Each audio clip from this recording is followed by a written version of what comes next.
اعوذ باللہ من الشیطان الرجیم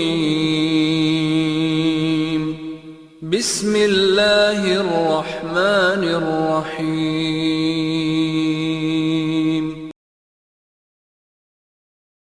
العالمین والصلاة والسلام على اشرف الانبیاء والمرسلین وعلى آلہ وصحبہ اجمعین اما بعد اعوذ باللہ السمیع العلیم من الشیطان الرجیم بسم اللہ الرحمن الرحیم اذا جاء نصر اللہ والفتح ورأيت الناس يدخلون في دين الله أفواجا فسبح بحمد ربك واستغفره إنه كان توابا. معزز سامعین، ابھی آپ کے سامنے سورۃ النصر کی تلاوت فرمائی گئی. اس صورت میں اللہ تعالی بیان فرما رہا ہے کہ اے نبی، جب اللہ کی مدد اور فتح آ جائے گی اور آپ لوگوں کو دیکھیں کہ وہ اللہ کے دین میں گروہ در گروہ، جو در جو داخل ہو رہے ہیں، تو آپ اپنے رب کی حمد کے ساتھ تسبیح کیجئے اور اس سے بخشش مانگیے. بلا شبہ وہ بڑا توبہ قبول کرنے والا ہے. یہ سورۃ النصر 3 آیات پر مشتمل ایک چھوٹی سی سورت ہے. سوروں کے نزول کے اعتبار سے یہ قرآن مجید کی سب سے آخری سورت ہے جو اللہ کے رسول صلی اللہ علیہ وسلم پر اتری. سب سے آخری سورت. حضرت عبیداللہ بن عبداللہ بن عتبہ رحمہ اللہ کہتے ہیں کہ حضرت ابن عباس رضی اللہ عنہما نے مجھ سے کہا، کیا تو جانتا ہے کہ قرآن کی آخری سورت جو ایک ہی بار نازل ہوئی کون سی ہے؟ میں نے کہا ہاں، وہ سورت اذا جاء نصر اللہ والفتح ہے. تو حضرت ابن عباس رضی اللہ عنہ نے ان سے کہا، تم نے بالکل سچ کہا ہے. اس حدیث سے ہمیں معلوم ہو رہا ہے کہ سب سے آخری سورت جو اللہ کے رسول پر نازل ہوئی وہ سورۃ النصر ہے. دیکھیے، مکہ مکرمہ یہ نبی کریم صلی اللہ علیہ وسلم کی جائے ولادت، پیدائش کی جگہ، جہاں اللہ کے رسول پیدا ہوئے. زندگی کے 40 سال آپ نے ان لوگوں کے ساتھ گزارے، پلس 13 سال نبوت کی زندگی کے مکے میں اللہ کے رسول نے گزارے. یعنی کہ مکمل 53 سال اللہ کے رسول مکہ مکرمہ میں رہے. لیکن کافروں نے آپ کو اور آپ کے صحابہ کرام رضی اللہ عنہم کو وہاں سے ہجرت کرنے پر مجبور کر دیا. بہت ستایا، بہت تکلیفیں دی، بہت اذیتوں نے مبتلا کیا، ہر لحاظ سے بیکاٹ کیا. معاشی اعتبار سے بیکاٹ کیا، جسمانی اعتبار سے اذیتوں میں مبتلا کیا، مصیبتوں میں مبتلا کیا، ہر کام، ہر سازشیں کرتے رہے. لیکن فتح مکہ سے پہلے بہت بڑی تعداد ایسے لوگوں کی تھی جن کو رسول اللہ صلی اللہ علیہ وسلم کی رسالت اور اسلام کے برحق ہونے کا یقین ہو چکا تھا، مگر قریش کی مخالفت کی وجہ سے وہ اسلام قبول کرنے سے رکے ہوئے تھے۔ دیکھیں، نبی کریم صلی اللہ علیہ وسلم 13 سال مکے میں مشکلوں کی زندگی گزاری، پھر اللہ نے حکم دیا کہ تم اب مدینے کی طرف ہجرت کرو۔ اللہ کے رسول کو ہجرت کرنا یہ بڑا مشکل امر تھا، اللہ کا حکم تو تھا، لیکن اللہ کے رسول اپنے جائے پیدائش کو چھوڑ کر جانا پسند نہیں کرتے تھے، کیونکہ ہم جانتے ہیں کہ جس جگہ ہماری زندگی گزرتی ہے، جوانی گزرتی ہے، یہ وہ جگہ ہوتی ہے جس سے ہمیں ایک قلبی لگاؤ ہو جاتا ہے، محبت ہو جاتی ہے۔ ایسی جگہوں کو، وہاں پر رہنے والوں کو، ہمارے اڑوس پڑوس کو چھوڑ کر چلے جانا، ہجرت کرنا، کہ وہاں کے لوگ آپ کو آپ کی جگہ سے بھگا رہے ہیں، نکال رہے ہیں، تو یہ دل پر بڑی گراں گزرنے والی بات ہے۔ لہذا نبی کریم صلی اللہ علیہ وسلم مدینے کی طرف ہجرت کیے، لیکن جب 8 ہجری میں مکہ فتح ہوا تو بہت سارے لوگ مکے میں تھے لیکن اسلام قبول کرنے سے ڈرتے تھے۔ کیوں؟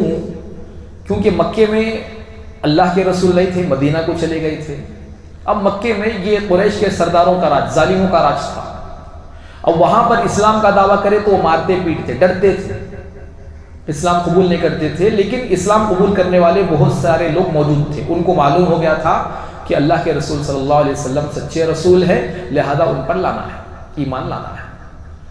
اب یہ جو رکاوٹ تھی ان کے ہدایت کے درمیان آ رہی تھی، وہ رکاوٹ جو ہی فتح مکہ ہوا، مکے کی فتح ہوئی، تو سارے کے سارے لوگ اسلام میں آتے چلے گئے۔ بہت سارے مکہ والوں نے اسلام قبول کر لیا۔ اللہ تعالیٰ کے حکم سے نبی کریم صلی اللہ علیہ وسلم مکے کی فتح کے لیے نکلے مدینہ سے، اور اس وقت مسلمانوں کی فوج تقریباً 10,000 کی تعداد میں تھی۔ یہ مسلمانوں کی سمجھیے کہ اس وقت میں بہت بڑی فوج۔ اس سے پہلے جنگ بدر ہوئی، جنگ احد ہوئی، اور بہت ساری جنگیں ہوئی، لیکن مسلمانوں کی تعداد ہمیشہ کم، 1400 ہے، 1500 ہے، 1300 ہے، 3000 ہے، ایسی تعداد۔ لیکن فتح مکہ کے موقع پر بہت سارے لوگوں نے اس وقت تک مدینے میں اللہ کے رسول صلی اللہ علیہ وسلم نے جو دعوت کا کام کیا، جو جنگیں ہوئی، اس میں جو فتح ہوئی، اس کے بعد بہت سارے لوگ اسلام قبول کر لیے۔ اس وقت میں تقریباً 10,000 کی تعداد کو لے کر نبی کریم صلی اللہ علیہ وسلم مکے کو فتح کرنے کے لیے نکلے۔ اور ادھر مکے کی حالت یہ تھی کہ اب ان مکہ کے لوگوں کی یا کہ سرداروں کی کمر ٹوٹ چکی تھی، اب ان کے اندر لڑنے کا جو جوش تھا وہ ٹھنڈا پڑ گیا تھا۔ اب مد مقابل ہونا نہیں چاہتے تھے، کیونکہ جنگ بدر میں زبردست شکست ہوئی ان کی، مسلمانوں کی طاقت دیکھ لیے۔ جنگ احد میں بھی اللہ تعالیٰ نے آپ کی مدد فرمائی، غیبی مدد۔ مشرکین پورے پریشان تھے، یہ لوگ کیسے لڑتے، کیسے جیتے، سمجھ میں ڈر گئے تھے مسلمانوں سے۔ اس کے بعد ان کے اندر ہمت نہیں رہی۔ پھر نبی کریم صلی اللہ علیہ وسلم شان سے مکہ مکرمہ میں داخل ہوئے۔ سارے مشرکین مکہ جمع ہیں، سب ڈر رہے ہیں کہ یہ جو رسول اب تو فاتح بن کر آ گیا ہے۔ نبی کریم صلی اللہ علیہ وسلم جا رہے تھے تو ان لوگوں نے دھکے مار کر بھیجایا، مغلوب تھے، اللہ کا حکم تھا ہجرت کرے، لیکن اللہ تعالیٰ نے چند سالوں میں وہ وقت بھی لایا کہ اللہ کے رسول صلی اللہ علیہ وسلم فاتح مکہ بن کر داخل ہوئے مکے۔ سارے کفار سرنگو، سر جھکائے ہوئے ہیں، کسی کے اندر کچھ بولنے کی ہمت نہیں ہے، سارے پریشان ہیں، آج تو ہم گئے، آج ہمیں مار دیا جائے گا، قتل کر دیا جائے گا، کیونکہ اسی محمد کو اور اس پر ایمان لانے والوں کو ہم نے بہت تکلیفیں پہنچائی، اللہ کے رسول کو بہت تکلیفیں دی، آپ کے گھر والوں کو تکلیفیں دی، آپ کی بیٹیوں کو ان لوگوں نے گھروں میں لا کر چھوڑ دیا، طلاقیں دلوا دی، بیوہ کر دیا، کئی مسائل سے دوچار کیا۔ قتل کے در پہ ہوئے، قتل کرنا بھی چاہا، پلاننگیں بنائی گئی، سازشیں رچی گئی، مسلمانوں کو کتنا مارا گیا، پیٹا گیا، بائیکاٹ کیا گیا، یہ تمام چیزیں سوچ کر وہ یہی سمجھ رہے تھے کہ اب ہمارا قتل کر دیا جائے گا۔ لیکن سبحان اللہ، نبی کریم صلی اللہ علیہ وسلم داخل ہوئے، سارے لوگ یوں محسوس ہو رہا تھا کہ سب زندگی بھیک مانگ رہے ہیں۔ اس وقت نبی کریم صلی اللہ علیہ وسلم نے یہی جملہ کہا، لا تثریب علیکم، آج کے دن کسی پر بھی ظلم نہیں کیا جائے، اذهبوا وانتم الطلقاء، چلے جاؤ تم سب آزاد ہو۔ ہم ایک ایک کو پڑھ کے بدلے لینے والے نہیں۔ ایک مسلمان کا شیوا ہوتا، انتقام نہیں اس کے پاس، بدلہ نہیں، جاؤ معاف کر دیا، فاعفوا واصفحوا ان اللہ یحب المحسنین، جاؤ ہم نے معاف کر دیا۔ اللہ تعالیٰ کہتا ہے اس طرح احسان کرنے والے سے ہم محبت کرتے ہیں، ہم پسند کرتے ہیں ایسے لوگوں کو جو جوش انتقام میں بدلہ لینے کی نہیں سوچتے، عفو درگزر سے کام لیتے۔ ہو سکتا ہے کہ لمحے بھر کے لیے آپ اپنے آپ کو چھوٹا سمجھ لیں، اپنی عزت کا مسئلہ بنا لیں کہ معاف کریے تو میری کیا حیثیت رہ جائیں گی، انہیں تو میرے ساتھ ایسا کرا ویسا کرا، ہو سکتا ہے، لیکن اس کے بہترین نتائج سامنے آتے ہیں۔ معلوم ہے نبی کریم صلی اللہ علیہ وسلم نے جو ہی انہیں آزاد کر دیا، سبحان اللہ، اسی وقت بہت سارے لوگ دائرہ اسلام میں داخل ہو گئے۔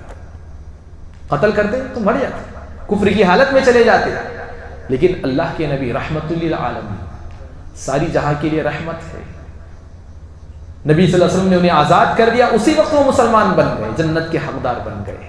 اگر انتقام لیا جاتا تو وہ جہنمی ہو جاتے۔ نبی کریم صلی اللہ علیہ وسلم نے انہیں معاف فرما دیا۔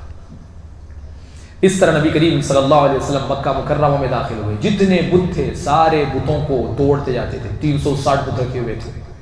اس وقت نبی کریم صلی اللہ علیہ وسلم 13 سال مکے میں تھے، لیکن بت نہیں نکلے تھے، مدینے میں چلے گئے، 6-8 سال گزر گئے، مکے سے بت نہیں نکلے کب؟ جب نبی کریم صلی اللہ علیہ وسلم فاتح مکہ بن کر آئے۔ اس کے بعد ان بتوں کو اللہ کے رسول اپنی لاٹھی سے گراتے جاتے اور کہتے جاتے جاء الحق وزهق الباطل، اب حق آ چکا ہے، باطل کو تباہ ہونا ہے، اور وہ نابود بھی ہو گیا، تباہ و برباد ہو گیا۔ اس طریقے سے نبی کریم صلی اللہ علیہ وسلم نے شرک کی غلاظت کو کعبۃ اللہ سے پاک کر دیا۔ اس کے بعد فرمایا گیا وَرَأَيْتَ النَّاسَ يَدْخُلُونَ فِي دِينِ اللَّهِ أَفْوَاجًا،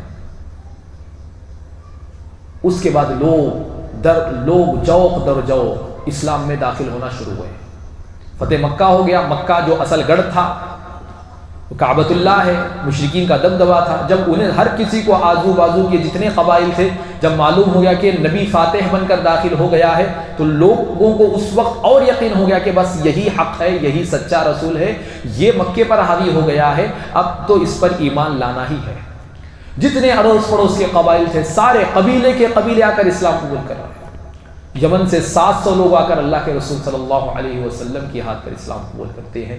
تو اس طرح نبی کریم صلی اللہ علیہ وسلم نے وہ منظر دیکھ لیا کہ جس میں لوگ قبائل پہلے تو ایک کو مسلمان بڑھانا بڑا مسئلہ تھا، لیکن 23 سال کی اس مدت میں ایک وہ منظر بھی آ گیا، ایک وہ سما بھی سامنے آیا کہ نبی کریم صلی اللہ علیہ وسلم کے ہاتھوں قبائل اسلام قبول کرنے کے لیے تشریف لا رہے ہیں۔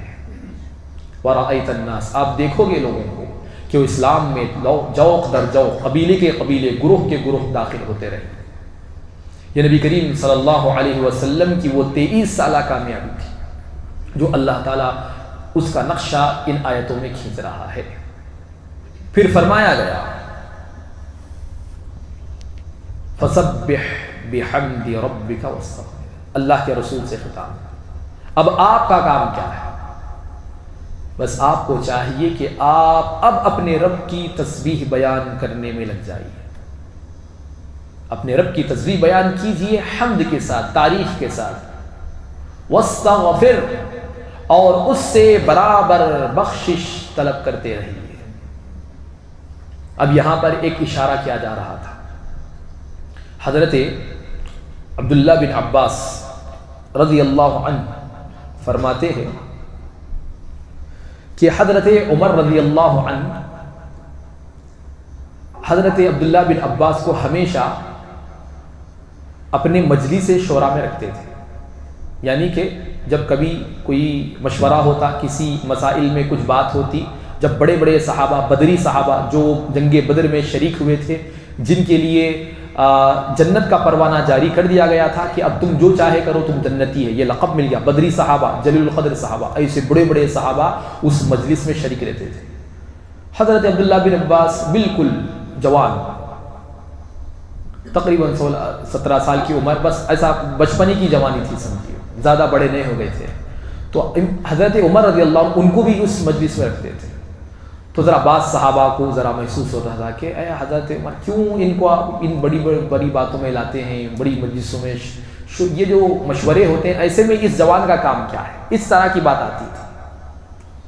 تو ایک مرتبہ حضرت عمر رضی اللہ عنہ نے یہ بتانا چاہا کہ میں عبداللہ بن عباس کو اپنی مجلسوں میں رکھتا کیوں ہوں، کیا وجہ ہے؟ تو اس سورت کا ذکر آیا، سورۃ النصر۔ صحابہ کے سامنے بات رکھی گئی، چلو بتاؤ یہ جو سورۃ النصر ہے اس میں کیا پیغام دیا گیا ہے؟ تو سارے صحابہ نے جو ظاہری معنی ہیں کہ نبی کریم صلی اللہ علیہ وسلم سے فتح مکے کی بات کی جا رہی ہے کہ لوگ اسلام میں داخل ہوں گے، اسی طرح اللہ کے رسول صلی اللہ علیہ وسلم کو تسبیح و تحمید بیان کرنے کی بات کی جا رہی ہے، استغفار کہا جا رہا ہے، بس یہی باتیں ہیں۔ حضرت عمر رضی اللہ عنہ نے حضرت عبداللہ بن عباس کو بلایا اور ذرا بتاؤ کہ تم کیا یہ جو معنی بیان کر رہے ہیں، اس صورت کا یہ جو مفہوم سمجھ رہے ہیں، کیا آپ بھی وہی مفہوم سمجھتے ہیں کیا اس کا؟ عبداللہ بن عباس نے کہا نہیں، میں کچھ اور سمجھتا ہوں اس کا معنی۔ اس کے بعد پوچھا گیا کیا سمجھتے ہیں آپ؟ تو عبداللہ بن عباس نے اس وقت کہا تھا اس صورت میں دراصل نبی کریم صلی اللہ علیہ وسلم کی وفات کی طرف اشارہ کیا جا رہا ہے کہ اے نبی اب آپ کا کام مکمل ہو چکا ہے، آپ نے دین حق پہنچا دیا ہے، لوگوں تک حق پہنچ چکا ہے، لوگ اسلام میں داخل ہو رہے ہیں، اب آپ کا کام مکمل ہے، اب آپ کو الگ ہونا ہے، اب آپ کا کام اللہ کی تسبیح بیان کرنا ہے۔ یہ علم تھا ابن عباس کا جو کہ جوان تھے۔ تو تب سمجھ میں آ گیا کہ یہ شخصیت کو کس لیے بڑے بڑے مشوروں میں رکھا جاتا ہے۔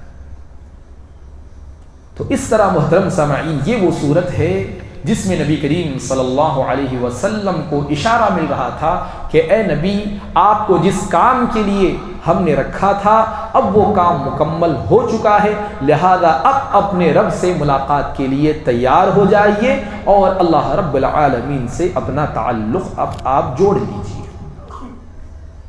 اسی لیے نبی کریم صلی اللہ علیہ وسلم کے بارے میں آتا ہے، اما عائشہ رضی اللہ عنہا کہتی ہیں کہ جب سے یہ سورت اذا جاء نصر اللہ والفتح نازل ہوئی ہے، اللہ کے رسول صلی اللہ علیہ وسلم نے کوئی نماز ایسی نہیں پڑھی جس میں آپ یہ دعا نہ کرتے ہوں۔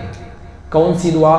سبحانک اللہم ربنا وبحمدک اللہم اغفر لی، کہ پاک ہے تیری ذات اے ہمارے رب اور تیرے ہی لیے تمام قسم کی تعریفات ہے، اے اللہ میری بخشش فرما دے۔ ہر نماز میں، رکوع میں، سجدے میں برابر نبی کریم صلی اللہ علیہ وسلم یہ دعا کرتے رہتے تھے، کیونکہ اللہ نے فرمایا کہ اے نبی تم تسبیح کے ساتھ میری حمد بیان کرو اور بخشش طلب کرتے رہو۔ یہ دعا میں تین کی تین چیزیں بھی آ گئی، سبحانکا میں تسبیح آ گئی، وبحمدکا میں تحمید آ گئی، اور اللہم اغفر لی میں استغفار کی بات بھی آ گئی، جو نبی کریم صلی اللہ علیہ وسلم ہر نماز میں اس دعا کا اہتمام کرتے تھے۔ لہذا ہمیں بھی چاہیے کہ رکوع سجود میں ان دعاؤں کا اہتمام کریں۔ ہمارے پاس کیا کرتے، رکوع سجدے میں صرف ایک ہی دعا معلوم ہم کو، سبحان ربی العظیم رکوع میں پڑھ لیتے، سبحان ربی الاعلیٰ سجدے میں پڑھ لیتے، باقیات نہیں معلوم۔ اب ذرا امام صاحب لمبا سجدہ کرا دے تو پریشان، اب کتنی مرتبہ پڑھنا، خالی وہ بول رہے کیا پڑھنا؟ ارے بھائی اور بھی دعائیں ہیں، آپ سبوح قدوس رب الملائکۃ والروح یہ بھی پڑھ سکتے ہیں، آپ یہ پڑھیے۔ آپ پھر یہ دعا پڑھیے، کتنی بہترین دعا دیکھیے، سبحانک اللہم ربنا وبحمدک اللہم اغفر لی، یہ بھی دعا پڑھیے آپ۔ لہذا یہ بھی دعائیں ہیں جو رکوع اور سجدے میں ثابت ہے، لہذا ان دعاؤں کا اہتمام بھی ہمیں رکوع و سجود میں کرنا چاہیے۔ لہذا نبی کریم صلی اللہ علیہ وسلم ان دعاؤں کا اہتمام کرتے تھے۔ الغرض نبی کریم صلی اللہ علیہ وسلم کی زندگی کے آخری ایام میں آپ صلی اللہ علیہ وسلم زیادہ سے زیادہ توبہ و استغفار کیا کرتے تھے۔ اب دیکھیے اس صورت میں ہمارے لیے ایک بہت بڑا پیغام ہے، سوچنے کا مقام ہے۔ وہ کیا ہے کہ اللہ تعالیٰ نے ہمیں اس صورت میں ایک بڑا اہم ادب سکھایا ہے کہ کسی انسان سے اللہ کے دین کی خواہ کتنی ہی بڑی خدمت انجام پائی ہو، یعنی کہ اللہ کے دین کی سربلندی کے لیے آپ کتنی ہی بڑی خدمت کیے ہو، اپنی زندگی ساری لگا دیے سمجھیے آپ، اس کی راہ میں کتنی ہی بڑی قربانیاں آپ نے دی ہو اور اس کی عبادت کی ہو، بندگی بجا لائے ہو، اور اس سلسلے میں آپ نے تکلیفیں برداشت کی ہو، مصیبتیں جھیلی ہو، اس کے دل میں جو یہ کام کر رہا ہے کبھی یہ خیال نہیں آنا چاہیے کہ میرے اوپر میرے رب کا جو حق تھا وہ میں نے ادا کر دیا ہے، یہ خیال نہیں آنا چاہیے۔ زندگی بھر عبادت کرا، اب میں یہ سوچ رہا ہوں کہ بھائی اب تک میں کرا، 50 سال نکل گئے، 60 سال نکل گئے، 70 سال کے قریب آیا، بہت عبادت کرا، اب دل میں یہ خیال آ رہا، یا سمجھو کہ شیطان ڈال رہا وسوسہ، ارے بھائی بہت عبادت کرے تو ایسا کوئی بھی نہیں کرے آج تک، اب یہ سمجھو کہ اللہ کا حق ادا کر دیا، اپنی زندگی جو بھی ہے جی لے سکتے آپ، نہیں۔ انسان اپنی زندگی کے آخری سانس تک یاد رکھیے اللہ کا حق ادا نہیں کر سکتا۔ یہ بات ہمیں بیان کی جا رہی ہے کہ اللہ تعالیٰ سے یہی ہماری دعا ہونی چاہیے کہ اس کا حق ادا کرنے میں جو کوتاہی بھی اس سے ہوئی ہے اس سے درگزر فرما کر اس کی حقیر سی خدمت کو قبول کیا جائے، یہ دعا اللہ سے ہونی چاہیے کہ اللہ تعالیٰ تیری میں عبادت کر رہا ہوں، زندگی بھر عبادت کیا، لیکن ہر عبادت پرفیکٹ ہو کیا ضروری ہے؟ اب نماز پڑھ رہے ہیں، ہر نماز پرفیکٹ ہونی ضروری نہیں، کہیں اس میں خلل آتا، کہیں نقص آتا، کہیں کمی آتی، کہیں غفلت ہوتی، کہیں بھول چوک ہو جاتی، کتنا نہیں ہوتا ہماری نمازوں میں، تو پھر آپ زندگی بھر نماز پڑھ کے یہ کیسا بول سکتے کہ بھائی نماز کے سلسلے میں حق ادا کر دیا؟ نہیں بول سکتے، ہمیشہ کمی رہتی، اور بحیثیت بشر ہمیشہ انسان کے اندر کمی کچھ نہ کچھ ہمیشہ رہتی ہی ہے، اس لیے کہا جا رہا ہے اپنی اس کمی کو قبول کیا جائے، اور اللہ سے یہی کہا جائے کہ اللہ تعالیٰ میں جو بھی کر رہا ہوں کم ہی ہے وہ، لہذا ان کمیوں کو درگزر کرتے ہوئے میری عبادتوں کو قبول فرما لے۔ یہ ادب خود رسول اللہ صلی اللہ علیہ وسلم کو سکھایا گیا ہے، ہمیں کیا سکھانا ہے؟ رسول اللہ صلی اللہ علیہ وسلم کو سکھایا گیا ہے کہ جن سے بڑھ کر اللہ کی راہ میں کوشش کرنے والا کوئی انسان ہے ہی نہیں، آپ تصور بھی نہیں کر سکتے کہ اللہ کے رسول صلی اللہ علیہ وسلم نے اللہ کی راہ میں جتنی کوششیں کی، کتنی کوششیں نہیں کی، کتنی مصیبتیں نہیں برداشت کی، اللہ کی کیسی عبادت کر رہے ہیں، لوگوں کو کتنا دعوت و تبلیغ کا کام کرتے تھے۔ اللہ تعالیٰ نے کیا فرمایا؟ لعلک باخع نفسک الا یکونوا مؤمنین، کہ لوگ جو آپ پر ایمان نہیں لا رہے ہیں کیا یہ سوچ کر آپ اپنے آپ کو تباہ کر لیں گے، اپنی جان سے ہاتھ دھو بیٹھیں گے؟ آپ اتنا سوچتے تھے اپنی امت کے بارے میں، اللہ کے رسول گڑ گڑاتے تھے، روتے تھے۔ ایک تو تہجد آپ کی صرف اسی آیت پر گزر گئی، ان تعذبهم فانهم عبادک وان تغفر لهم فانک انت العزیز الحکیم، اے اللہ ان تعذبهم، اگر تو انہیں عذاب دے، فانهم عبادک، تو تیرے بندے ہیں، تو عذاب دے سکتا ہے، وان تغفر لهم، اور اگر تو تیرے ان بندوں کو تو بخش دے، تو معاف کر دے، فانک انت الغفور الرحیم، تو بڑا بخشنہار ہے، بڑا معاف کرنے والا ہے، اے اللہ تعالیٰ تو معاف۔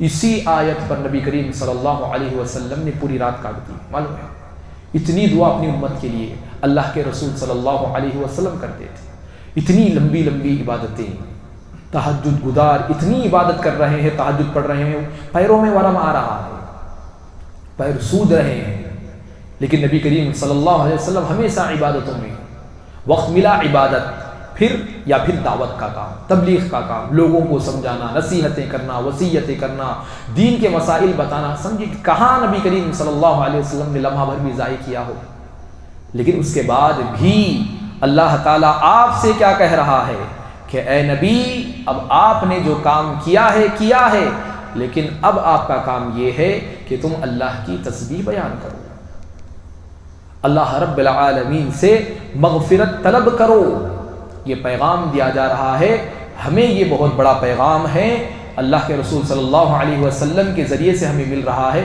کہ کتنی ہی بڑی نیکی تم کیوں نہ کر لو، کتنی ہی بڑی خدمت تم کیوں نہ کر لو، کتنی ہی بڑی عبادت کیوں نہ ہو جائے، ساری زندگی نکل جائے عبادتوں میں، لیکن ہمیں ہمیشہ یہی خیال کرنا چاہیے کہ یہ عبادتیں تھوڑی ہے، ناقص عبادتیں ہیں، غفلت سے دو چار عبادتیں ہیں، ریاکاریوں سے بھری ہوئی عبادتیں ہیں کہ اللہ تعالیٰ میں نے اپنی زندگی میں کچھ بھی نہیں کیا، لہذا اب بھی میں تجھ سے یہی دعا کرتا ہوں کہ اللہ تعالیٰ تو مجھے بخش دے، تو مجھ پہ رحم فرما، کرم فرما، میرے گناہوں کو چھپا دے، میرے گناہوں کو مٹا دے، مجھ پر دین پر ثابت قدم رکھ، مجھے دین پر صحیح معنوں میں عمل کرنے کی توفیق دے۔ یہ دعا ہمیشہ ایک مسلمان کی زبان پر جاری رہنا چاہیے۔